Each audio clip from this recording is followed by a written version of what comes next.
दोस्तों legal and legal में एक बार फिर से आपका स्वागत है।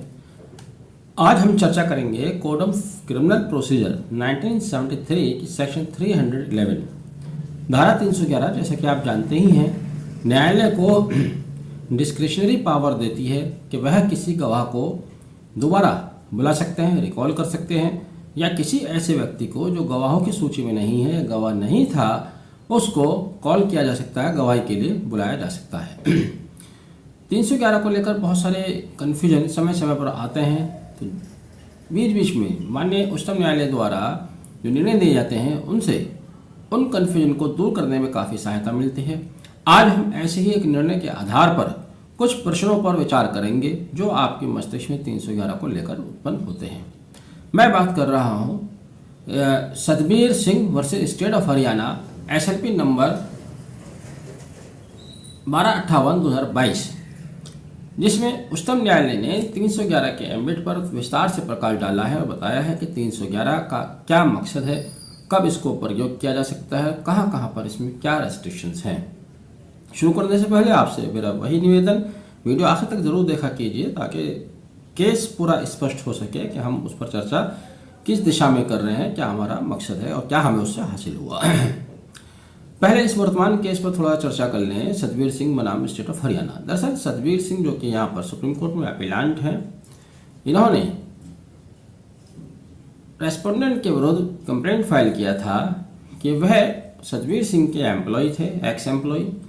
उन्होंने जॉब पर रहते हुए सतबीर सिंह की कंपनी से कोई डेटा चोरी किया, उस डेटा से आगे जाकर प्रोडक्शन किया। वो प्रोडक्शन उसी डेटा के बेस पर था जो उनकी कंपनी से स्टोलन हुआ, चुराया गया। तमाम गवाह कंप्लीट हुए, एविडेंस रिकॉर्ड हुआ, क्रॉस एग्जामिनेशन हुआ।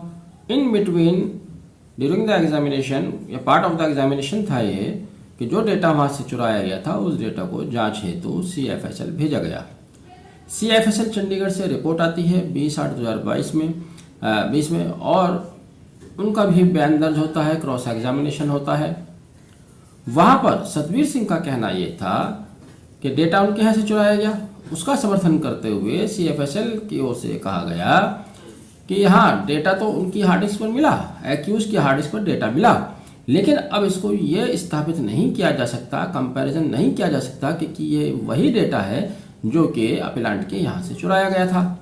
अब यहाँ पर एक नई स्थिति पैदा हुई। अपीलांट ने 311 CRPC के तहत एप्लीकेशन मूव की, वो वादी भी थे मुकदमा के। उन्होंने कहा कि यहाँ डेटा कंपैरिजन का विषय उठाया गया है। पहले उनको इसकी कोई ऐसी स्टेज नहीं आई थी, उनको अवसर नहीं मिला, इसलिए उस डेटा को कंपेयर करने के लिए वादी मुकदमा को रिकॉल किया जाना चाहिए। जाहिर सी बात है, अपीलांट नंबर 229 अपीलांट रेस्पोंडेंट थे। रेस्पोंडेंट ने इस पर आपत्ति जताई और उन्होंने कहा कि एक तो उन्होंने एप्लीकेशन बहुत देर से दी है, 20/8 में बयान दर्ज होते हैं, 25/8 में ये एप्लीकेशन रिकॉल करने की। दूसरा, वादी को यह हक नहीं है कि जो ट्रायल कंप्लीशन हो चुके हैं, पहले स्टेजेस निकल चुकी हैं, उनमें हुई लैक्यूना को अपने पक्ष में पूरा कर सके, जिस पर उच्चतम न्यायालय ने गहनता से विचार किया और बहुत से पिछले सुप्रीम कोर्ट के दिए गए निर्णयों के आधार पर यह स्थापित किया कि 311 के तहत दी गई एप्लीकेशन कब एंटरटेन की जा सकती है, कब नहीं की जा सकती। जैसे कि उन्होंने एक केस कोट किया, Ratanlal versus Prahlad 2017 supreme court का ही है, जिसमें उन्होंने कहा था कि 311 के तहत न्यायालय को जो शक्तियां दी गई हैं वो डिस्क्रिशनरी पावर है और उनका इस्तेमाल किसी भी केस के किसी भी स्टेज पर किया जा सकता है। किसी भी इंक्वायरी में, ट्रायल में या अन्य प्रोसीडिंग्स में वो किसी भी व्यक्ति को एज अ विटनेस समन कर सकते हैं या रिकॉल कर सकते हैं। और किसी भी समय और किसी भी व्यक्ति को रिकॉल किया जा सकता है। इसमें न्यायालय की शक्तियाँ हैं, कोई इसके ऊपर पाबंदी नहीं है। दूसरा, Vijay Kumar versus state of UP, जो कि 2011 का निर्णय था, जिसमें उच्चतम न्यायालय ने कहा कि ये पावर 311 की शक्तियां हालांकि डिस्क्रिशनरी पावर है, लेकिन इनका प्रयोग CRPC के प्रोविजन तथा क्रिमिनल लॉ के प्रावधान के अनुसार किया जाना चाहिए, यानी कि जुडिशियली इनका प्रयोग किया जाना चाहिए, आर्बिट्रेटरी इनका प्रयोग नहीं किया जाना चाहिए। इसी तरह से एक और केस कोट किया गया, जाहिरा हबीबुल्ला शेख बनाम स्टेट ऑफ गुजरात 2006, जिसमें ऑनरेबल सुप्रीम कोर्ट ने बताया उस निर्णय में कि इसका जो उद्देश्य है, धारा 311 का उद्देश्य ये है कि आपके न्याय का फेलियर नहीं होना चाहिए। किसी पक्षकार के साथ कोई अन्याय नहीं होना चाहिए। अगर कोई पक्षकार किसी एविडेंस को लाने में चूक कर देता है तो उसको पुनः यह अवसर दिया जाना चाहिए कि वह अपना एविडेंस उचित रूप से अपने केस में ला सके, वो पक्षकार चाहे कोई भी हो।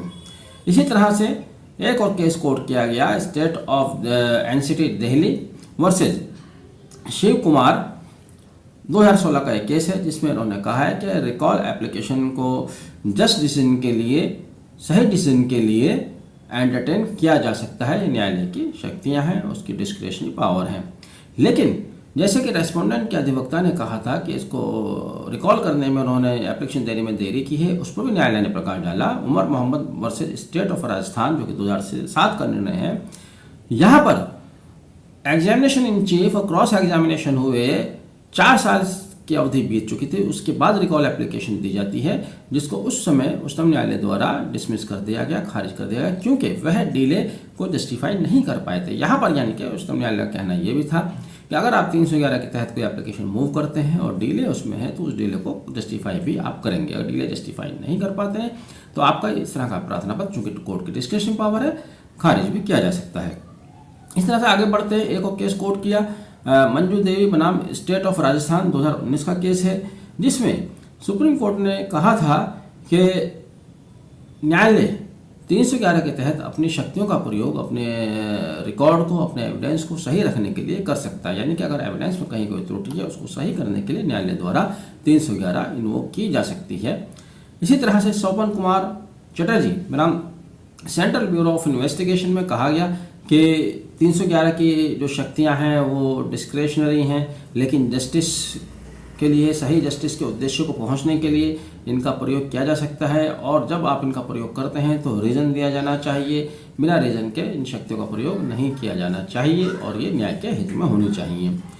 इसके अलावा हरिंदर राय वर्सेस स्टेट ऑफ बिहार में भी सुप्रीम कोर्ट के 3 जजेस की बेंच ने निर्णय दिया था कि यह एसेंशियल है कि न्याय के लिए एसेंशियल है कि किसी गवाह को, अगर कोई गवाह रह गया है उसको कॉल किया जाए, या जो गवाह हो चुका है उसको रिकॉल किया जाए।